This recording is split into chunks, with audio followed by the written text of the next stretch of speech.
Hi there, my name is Teresa Miller, and I have the privilege of serving as Pennsylvania's Secretary of Human Services. The Department of Human Services helps ensure that hundreds of thousands of Pennsylvanians with disabilities have the support they need to live the enriching, independent life they deserve.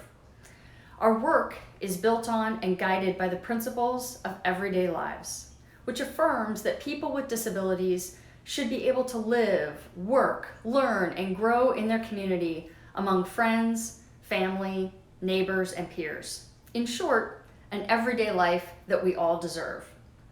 The department has focused on rebalancing the systems and supports for people with disabilities away from institutional-based care and on home and community-based services and supports. For too long, people with disabilities were isolated from society and regarded by what were perceived as limitations by others. And yes, we still have work to do to ensure that people have the support they need to live in their communities instead of institutional settings, but we have made strides.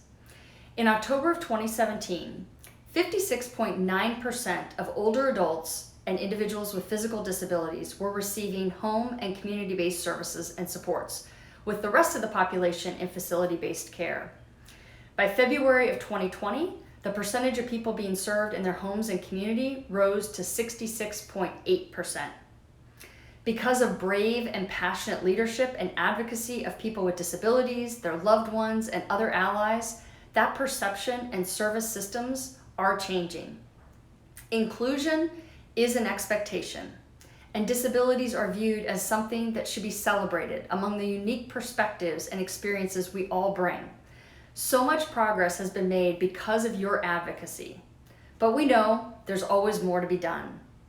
We must continue to listen to voices and experiences of people with disabilities so we can build a world where access and inclusion is embedded from the start, not as an afterthought.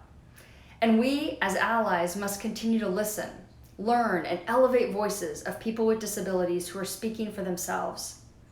Your perspectives and your voices are invaluable in educating people who aren't familiar with what it's like to live with a disability. I want to thank each and every one of you for everything you do to advocate for yourself and on behalf of others. This work makes a difference for so many people who may still feel the pressure and isolation that can come from living in an ableist world. Through this and other disability pride events around the country, you are showing the world that our differences deserve to be seen and celebrated, and people with disabilities deserve to be seen and celebrated. I'm sorry we couldn't hold this event safely in person, but thank you again for your tireless advocacy and leadership. We are celebrating from afar, but we are celebrating with you. Thank you.